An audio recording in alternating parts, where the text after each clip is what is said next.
अभी हमने क्या है कि अगर हमने पेज को चेंज करना है यूआरएल के अकॉर्डिंग, तो हमने यहाँ पर मैनुअली यूआरएल चेंज करना होगा।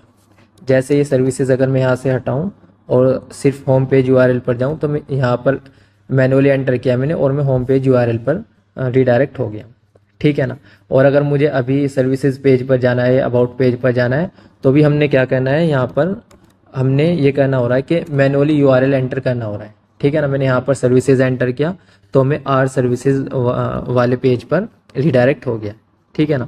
इसी तरह अगर मुझे अबाउट पेज पर जाना है तो हमने यहाँ पर अबाउट पेज एंटर करना पड़ेगा मैनुअली, ठीक है ना, क्योंकि हमने अबाउट पेज का राउट वहाँ पर रजिस्टर किया है और उसका ही वहाँ पर पेज उसके अकॉर्डिंग हमने रेंडर करा रहे हैं। जैसे है ना कि होम पेज पर, ये होम पेज का यूआरएल है, होम पेज पर होम पेज हमारा रेंडर हो रहा है, अबाउट पेज पर अबाउट पेज हमारा रेंडर हो रहा है, ठीक है ना। और सर्विसेज पेज पर सर्विसेज पेज हमारा रेंडर हो रहा है, ठीक है ना। और होम पेज में अगर देखें, इसके सारे कंपोनेंट जो होम पेज से रिलेटेड है वो हमने पूरे होम पेज के अंदर एक तरह से कंबाइन किए हैं, ठीक है ना।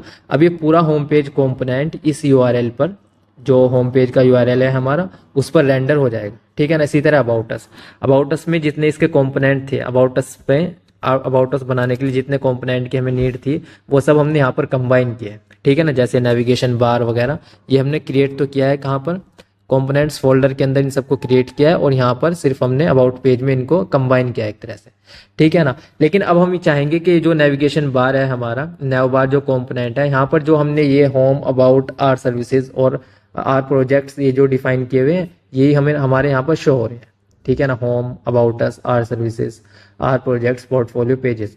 तो हम क्या चाहेंगे, अगर होम पर क्लिक करूँ तो ये यूआरएल ऑटोमेटिकली होम पेज का यूआरएल बन जाए, ठीक है ना। अगर मैं अबाउट पर क्लिक करूं तो ये यूआरएल चेंज होके जो बेस यूआरएल है हमारा वो रहे, और उसके बाद अबाउट एंटर हो जाए ऑटोमेटिकली, ठीक है ना। इसी तरह आर सर्विसेज पर अगर मैं क्लिक करूं तो यहाँ पर क्या हो जाए, ये आर सर्विसेज आ जाए। तो हमने क्या करना है कि ये जो होम है हमारा, इस पर क्लिक होए तो हम होम पेज जो यूआरएल है उस पर रिडायरेक्ट हो जाए। तो उसके लिए क्या करेंगे, इस होम पेज को हम एक नए टैग से लिंक करेंगे जिसका नाम है लिंक, LINK लिंक, ठीक है ना। ये लिंक हमारा, और ये इंपोर्ट होना चाहिए रिएक्ट राउटर से, रिएक्ट राउटर डोम से, ठीक है ना। ये यहाँ पर इंपोर्ट हो गया है ऑटोमेटिकली रिएक्ट राउटर डोम से। अब ये लिंक जो है हमारा, इसको टैग बनाते हैं, ठीक है ना। ओपनिंग और क्लोजिंग दोनों टैग आ गए हैं हमारे पास, और इसके अंदर हम डिफाइन करेंगे होम अपना, ठीक है ना। इसके अंदर ये मैंने होम डिफाइन कर दिया है। अब ये जो लिंक है, ये लिंक टैग एक एट्रीब्यूट लेता है जिसको हम बोलते हैं टू, ठीक है ना। और ये टू वही एट्रीब्यूट है कि इस पर होम पर क्लिक करने से जिस यूआरएल पर हम रिडायरेक्ट करना चाह रहे हैं, ठीक है ना। अब मैं फाइल को सेव करता हूं, तो जब अगर मैं होम पर क्लिक करूंगा ना, देखो होम पर जैसे ही मैं क्लिक करूंगा ना, तो ये यूआरएल चेंज होकर होम पेज बन जाएगा, और ये डायरेक्ट वहां पर रिडायरेक्ट भी हो जाएगा, देखो रिडायरेक्ट हो गया है, ठीक है ना। तो इसी तरह हमने क्या करना है, जो आर सर्विसेज अबाउट अस है ना, पहले अबाउट अस देखते हैं। अबाउट अस जो है हमारा, इस पर हमने लिंक लगाना है, कौन सा, एंटर करता हूं मैं यहाँ पर, अबाउट वाला, कैपिटल एल के साथ लिंक रहेगा, और ये ठीक है ना। और कैपिटल एल के साथ लिंक लगाया। टू एट्रीब्यूट में मैंने ये यूआरएल पास किया कि जब अबाउट अस पर क्लिक किया जाए तो अबाउट यूआरएल पर ये रिडायरेक्ट कर दे, ठीक है ना। फाइल को सेव किया। अब मैं अगर अबाउट पर क्लिक करूंगा ना, अबाउट अस पर, तो ये देखना ऑटोमेटिकली चेंज हो जाएगा और हम अबाउट पेज पर पहुंच जाएंगे, अबाउट पेज पर आ गए हम, ठीक है ना।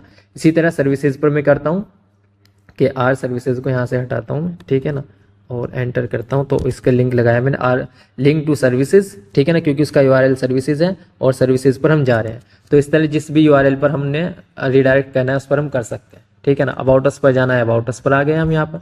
होम पेज पर अगर हमने जाना है तो होम पेज पर है हम यहाँ पर। सर्विसेज पर अगर हमने जाना है तो हम सर्विसेज पर यहाँ पर आ गए हैं, ठीक है ना। और इसमें एक चीज़ और है, जैसे ही मैं रिडायरेक्ट करूँगा ना इधर से लिंक से, जब मैं रिडायरेक्ट करूँगा तो पेज रिफ्रेश नहीं होगा, पेज रिफ्रेश नहीं होगा। विदाउट पेज रिफ्रेशिंग हम दूसरे पेज पर रिडायरेक्ट हो जाएंगे, हमारा यूआरएल भी चेंज हो जाएगा और उस यूआरएल के अकॉर्डिंग वही कंपोनेंट हमारा रेंडर भी हो जाएगा, मतलब वही पेज हमारा रेंडर भी हो जाएगा, लेकिन पेज रिफ्रेश नहीं होगा। अब देखना, ये देखना रिफ्रेश आइकॉन, मैं अबाउट अस पेज पर रिडायरेक्ट होता हूँ, देखो अबाउट अस पर पहुंच गए हम, लेकिन पेज रिफ्रेश नहीं हुआ है। सर्विसेज पर पहुंचे हैं, पेज रिफ्रेश नहीं हुआ।